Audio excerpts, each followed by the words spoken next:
God bless everybody today. It's December 12th of 2023. I wanted to bring this additional article to you today. I thought this was extremely important. I just found it, so I didn't put it in my original video I did today. But it shows that we still have this northern front against Hezbollah open. And it indicates in this article that the Lebanon front is still open as long as Gaza aggression continues. This was indicated today by the Deputy Secretary-General of Hezbollah, and he indicates the group's operations are a legitimate resistance and defense against Israel, the enemy. Indicates a number of things in this article, reaffirming that this front will remain open as long as the war does continue. During the speech at a memorial service for these three Hezbollah fighters who were martyred in Syria on Tuesday, since the beginning, we, as Hezbollah, declare that the Lebanese front is a supporting one, stressing that this support is a duty and not optional. So, if people are saying that Hezbollah is not in this war, then they're not listening to what these guys are saying, because they're telling us that it's not even optional, that they just don't have a choice, that they have to be in this war, and that it's in the interest of Lebanon and Palestine that they be in this war. And they're at a funeral with these three martyrs, and so a lot of these people are going to go out, do things that's going to end up killing them, and then they're also going to be martyred based on their religion.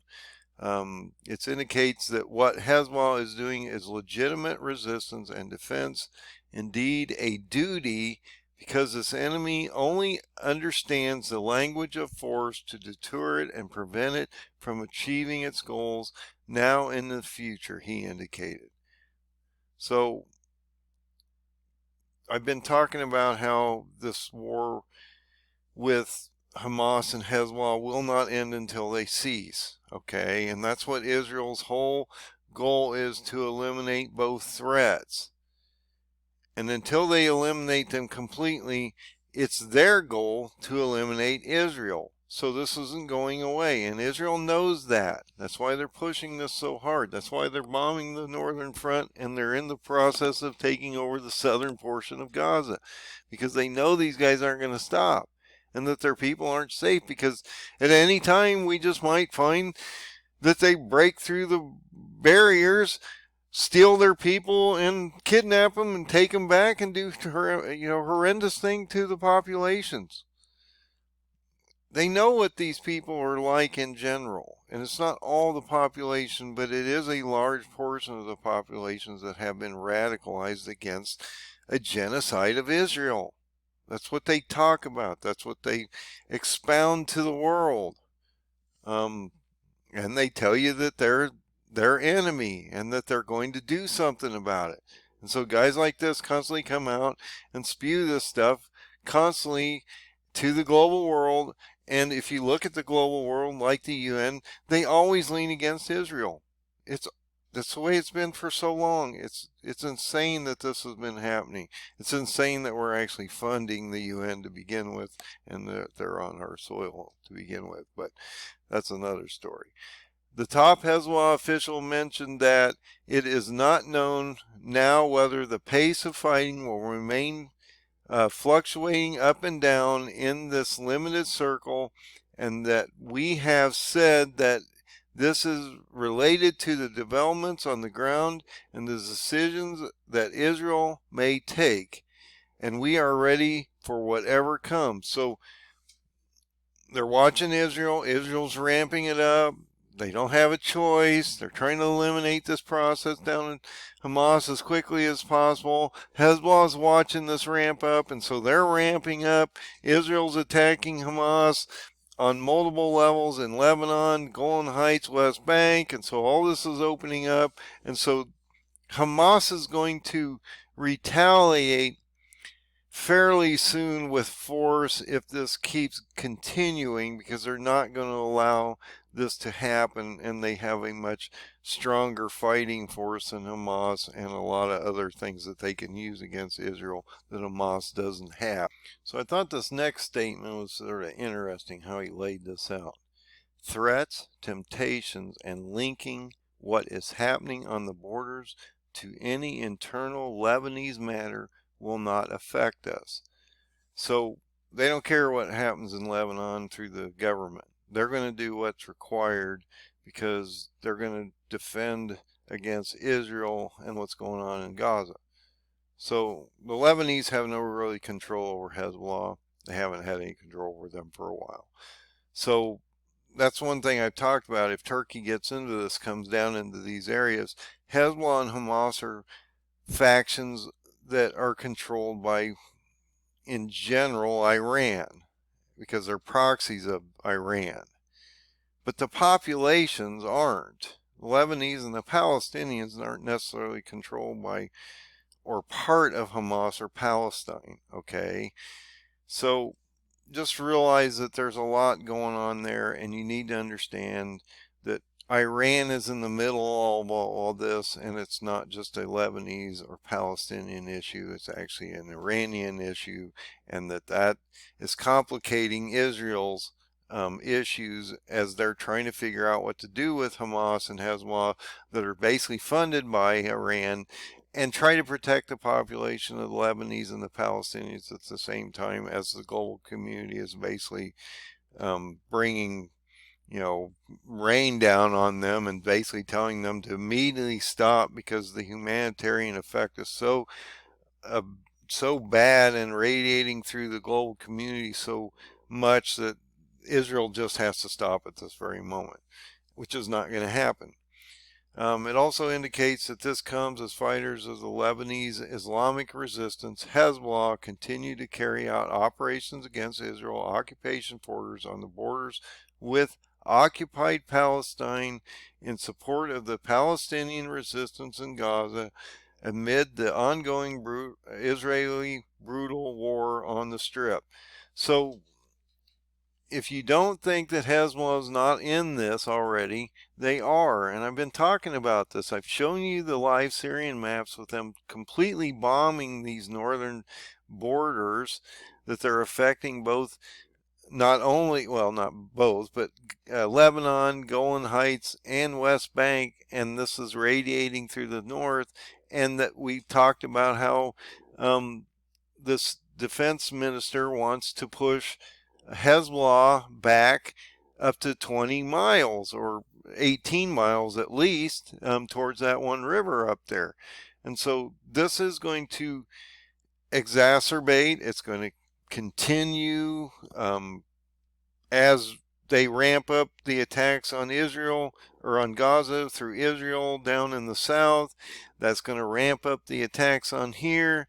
Hezbollah is just starting. They have got a lot of missiles. Some people indicate that Hezbollah has potentially 100,000 or 150,000 missiles or rockets that they can launch against Israel.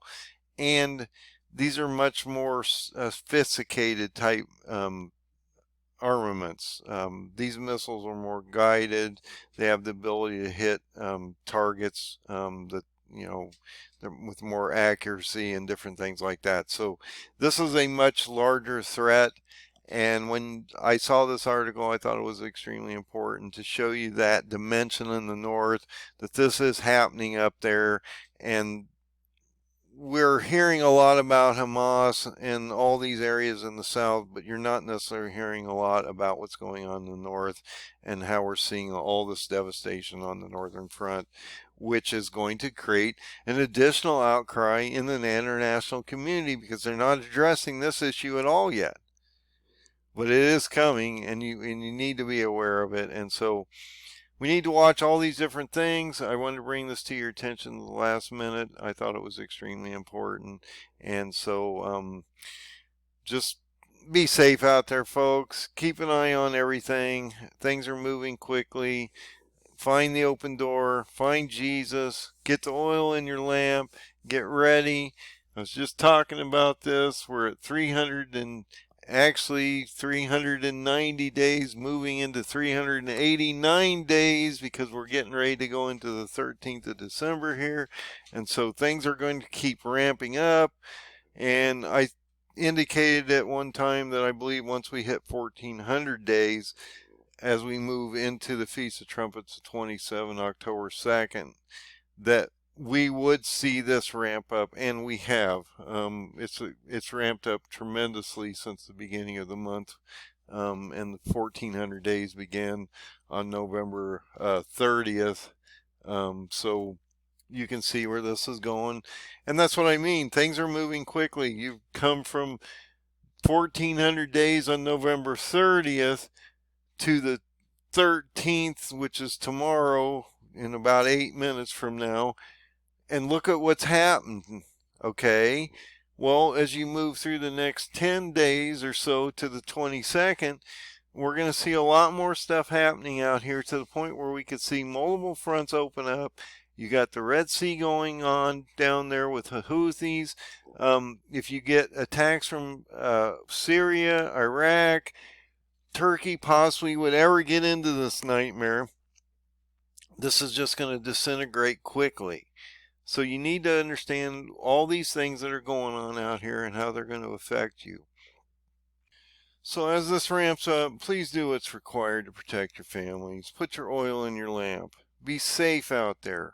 Protect your families. Things are going to break down, and they're going to affect you soon. So if you're not putting food, water, and things in your home, if you're not doing what's required physically to get through this period, then you need to spiritually get through this. So you need to get right with God, and you need to talk to Him about everything that you've done in your life and all the things that you need to make right with Him, and get all the skeletons out of your closet. And then you need to put on your armor of God, like I hope I'm doing, and present information to your friends and family so that they know what's going on, and they can also prepare properly so they're not under duress. And in this same process, as we're moving through this terrible time of these 390 days we have in front of us before what I consider the seventh trumpet of rapture of the Feast of Trumpets of 27 on October 2nd, we need to be saving souls as fishermen of God. And so if you're not saving people, if you're not talking to them, if you're not explaining them, if you're anything to them, if you're not planting a seed, then you're really not doing anything but trying to save yourself, or maybe even your families, which is fine. But your other responsibility is to save as many Christians as possible. And they need to understand that the only open door is through the Lord Jesus. He is the only way that we can find salvation, and that was through His blood, through His crucifixion, His death, and His rising. This is a holy war going on in front of you. All this matters because it's about good and evil, and that's what it totally breaks down to in the end, is good and evil. What side do you want to be on? And you cannot be lukewarm in this one. You're either going to be on that side, or you're going to be here on this side, on the right side, not the left side of this equation. And God's keeping scorecards on this one. I'm telling you right now, He wants to know how you're going to go through this and be refined to get to the end of this, if you make it there. And that's a long time, 1,390 days from today, as this breaks down, and we see so much destruction on the ground that's going to affect the whole globe. So if you're not getting ready, if you're not preparing, if you're not talking to people, if you're not doing the things required spiritually, mentally, physically, everything's required in this one, folks. Everything. Because it will take everything to get you through this one. And yes, it takes a lot of faith. God will have certain protections on His people. But He's also going to try you and make sure that you're a worthy person to be in the millennial and the eternity, because he doesn't want bad people there. So if you're lukewarm and you're not following God's rules and laws, and you just do the ones that work for you, then I'm guessing that if you might make it there, but you may lose a lot of your crowns and rewards in the process of doing that.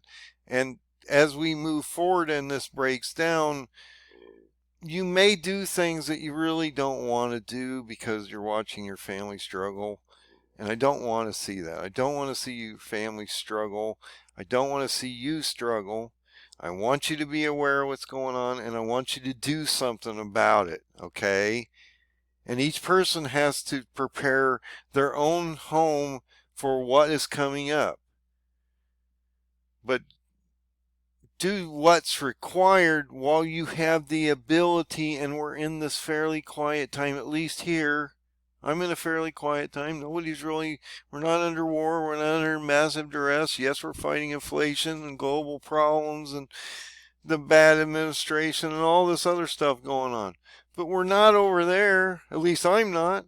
Now, if you're over there, I'm praying for you, especially if you're a Christian and you believe in Jesus, and hopefully he'll protect you and get you through this and find an avenue to get you to a better place. That's all I can do for you, is try to explain this stuff and get you prepared so that you understand. And it's a mental preparation as well as a spiritual preparation as well as a physical preparation.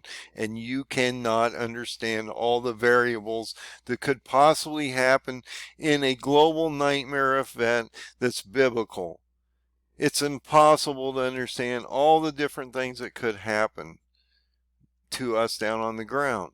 But you have to prepare for the worst and hope for the best. And with God's protections in place, if you truly believe in him, he will protect his people to a certain degree. But a lot of us are going to perish. It's just that simple. It's not an easy process to go through this. He will refine us through fire, and a lot of us are going to make it to the end. We're just not going to make it to the end. And there's no pre-rapture before all this breaks down, as you can see. And if you're not seeing it and we're watching this massive breakdown, then what aren't you seeing? You should see what's going on in front of you and realize that there is no pre-tribulation rapture. There's no pre-seals rapture. It's only on the seventh trumpet when the Lord comes back and he tells you the mystery of God is complete. And then he hands out 7 bowls for the wicked, and he's going to pour that down on them and hope that you aren't in the position that you've done something so bad that you've been left behind. And to me, that's where the left behind thing should be. That whether you've made it to the point where you'll be raptured on the seventh trumpet, or you're left behind so that you have to deal with the wrath of God and his destruction. So please do what's required. Prepare. Get ready for this one. And guess what? The midnight clock is sounding right now. So we're at the last moment in time. And if you're not getting ready, you should be. God bless and have a great night.